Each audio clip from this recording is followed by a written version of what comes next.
O Senhor esteja convosco. Ele está no meio de nós. Proclamação do Evangelho de Jesus Cristo segundo Lucas. Glória a vós, Senhor. Naquele tempo, a mãe e os irmãos de Jesus aproximaram-se, mas não podiam chegar perto dele, por causa da multidão. Então anunciaram a Jesus: tua mãe e teus irmãos estão aí fora, e querem te ver. Jesus respondeu: minha mãe e meus irmãos são aqueles que ouvem a palavra de Deus e a põem em prática.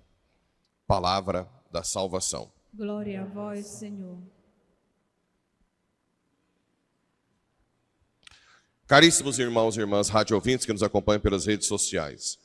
Então hoje no livro de Esdras, a gente vê a continuação do povo voltando para sua terra, os deportados, a construção do templo, os reis, não só Ciro, mas Dário, Artaxerxes, né? Artaxerxes, mesmo nome estranho, né? Artaxerxes. Todos os reis sucessores também apoiaram. Ou seja, quando Deus faz a obra, ele completa a obra. E são todos pagãos. São reis pagãos que estão apoiando o povo judeu, porque Deus mandou. Porque os pagãos também são filhos de Deus, né? Não, peraí, gente. Papa Francisco falou isso uma vez, deu o maior pano para a manga. De uma forma ou outra, todo mundo pode ser considerado filho porque foi criado por Deus. Efetivamente, né, título de filho de Deus é no batismo, ok?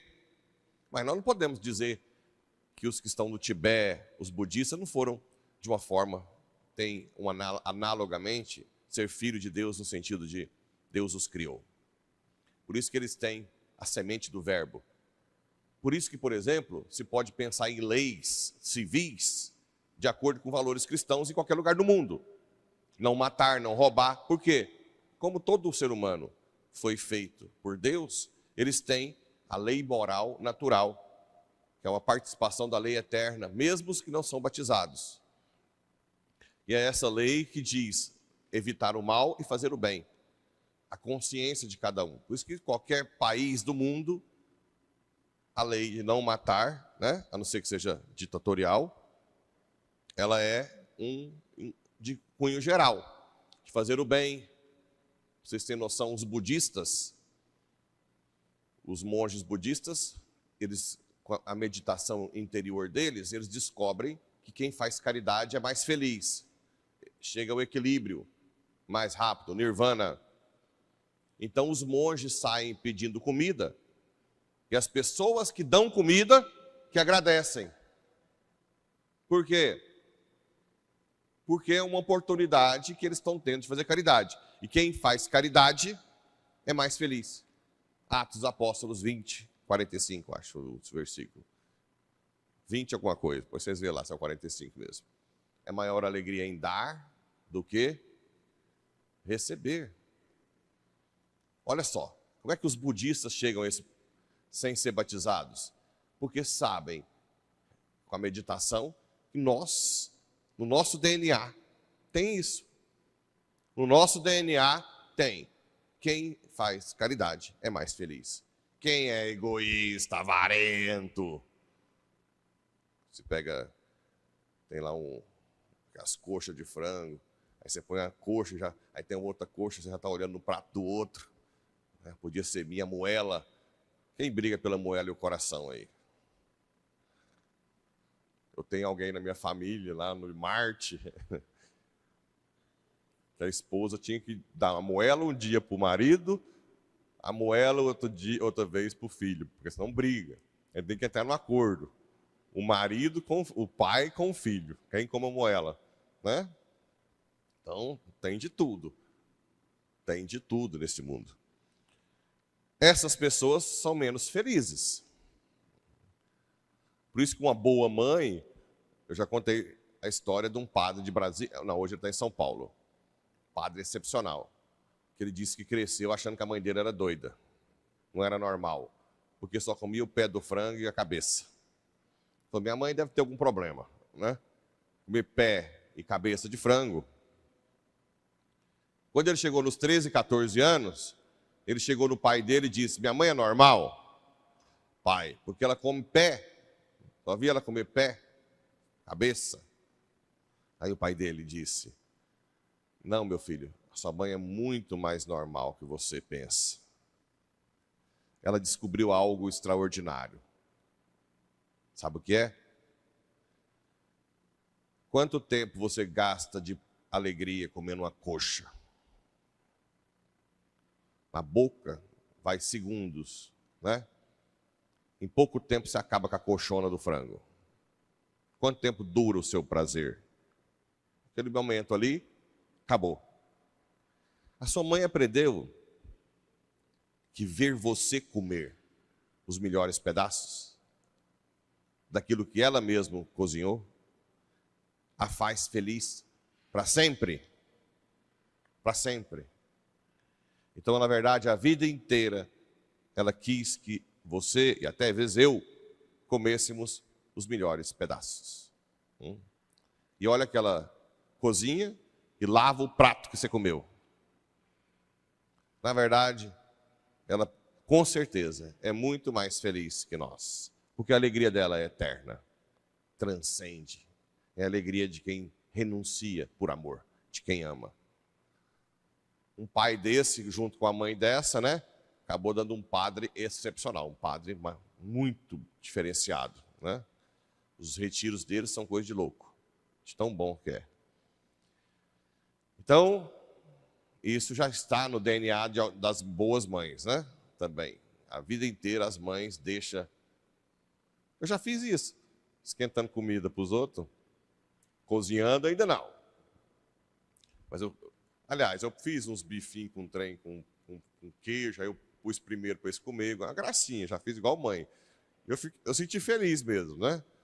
Esperei para comer, ver se sobrava. Aí... Foi na época do Cerco de Jericó, na janta do Pierre. Todo dia eu fazia uma jantinha, aí tinha que pôr os trens em melhor para eles. Aí eu pensei, as mães ficam felizes mesmo, né? De dar o melhor, não de ficar feliz de fazer a comida de noite. Isso eu não vou mentir. Mas já depois que já está ali mesmo, né? Mas não é que a mãe também fica feliz de cozinhar todo dia, de toda hora, como ter que fazer alguma coisa. Mas já que tem que fazer, né? Também não vamos ser hipócritas. Bem, tudo isso eu estava aqui no governador do Artaxerxes, já foi lá para o frango.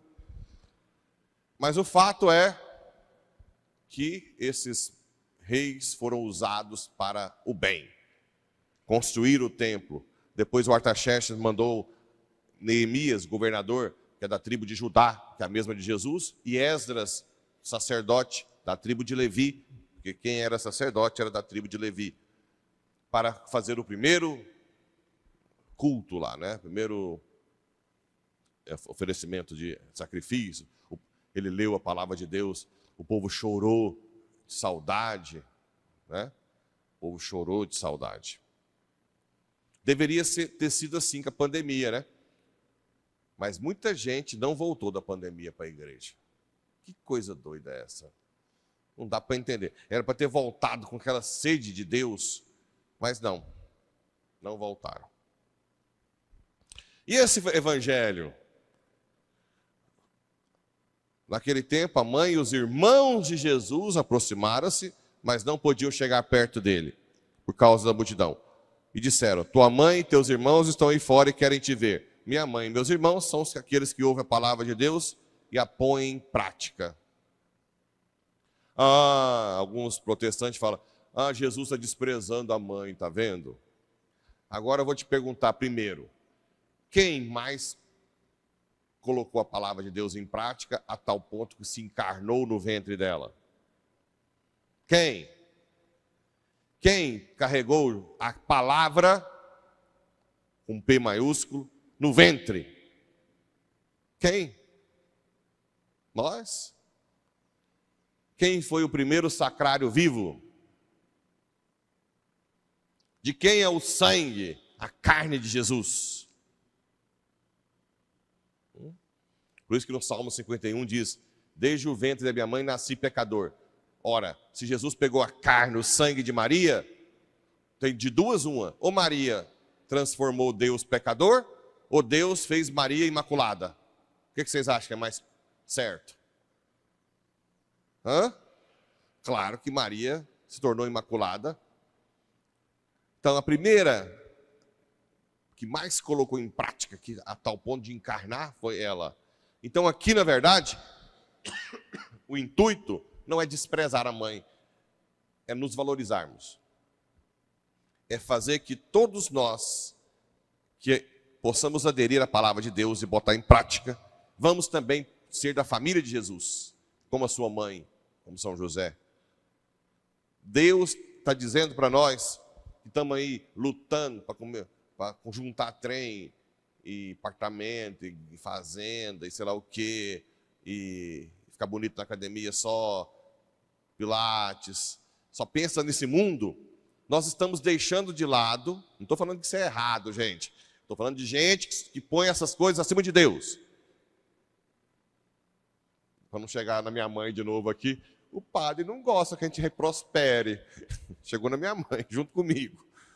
O padre Pablo não gosta que a gente prospera, que a gente compra os trem. Nunca falei isso. Pode prosperar, gente. Inclusive, devolve o dízimo proporcional. Né? Se você der conta de fazer isso, quero ver. Você ganhar aí 50 milhões por ano e dar 5 milhões de dízimo por ano. Dá conta? Se não der conta, é melhor ficar pobre mesmo. Mas não é que essas coisas são ruins em si. Mas gente que só pensa nisso. E Jesus está dizendo aqui: acorda.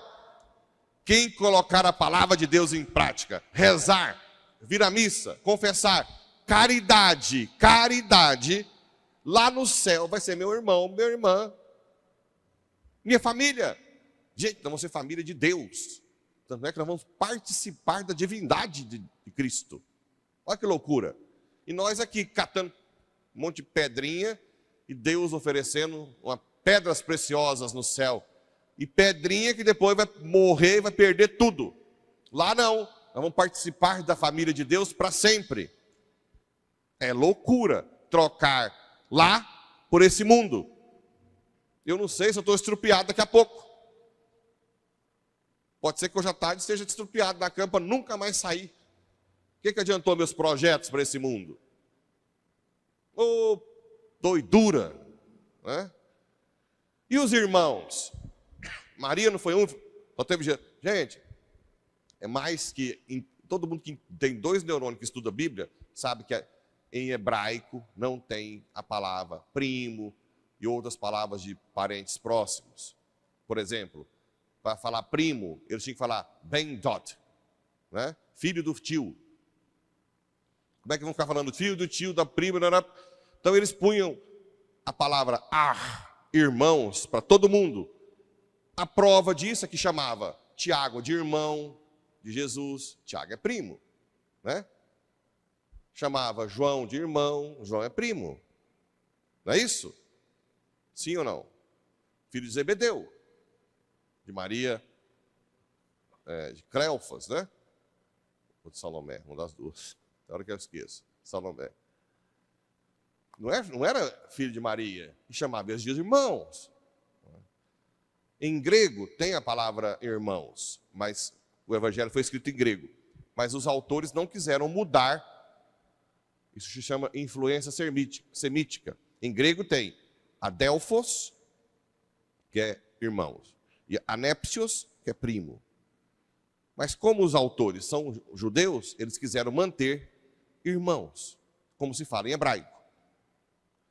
Uma prova disso é que na cruz, no capítulo de São João, fala que João acolheu Maria na sua casa. João era filho dela? Não, filho de Zebedeu. Cadê os outros irmãos? E nunca fala que Maria é mãe de outra pessoa. Pelo amor de Deus, gente. É ignorância. É muita ignorância. Mas tá bom. Vamos rezar por eles, né? Para que a luz do Espírito Santo os ilumine E parem de falar que Jesus vai desprezar. Isso sim é um absurdo. Você falar que Jesus, o Filho de Deus, despreza a própria mãe, sendo que o quarto mandamento é honrar pai e mãe, você está sendo um blasfêmia. Blasfemando contra o Filho de Deus.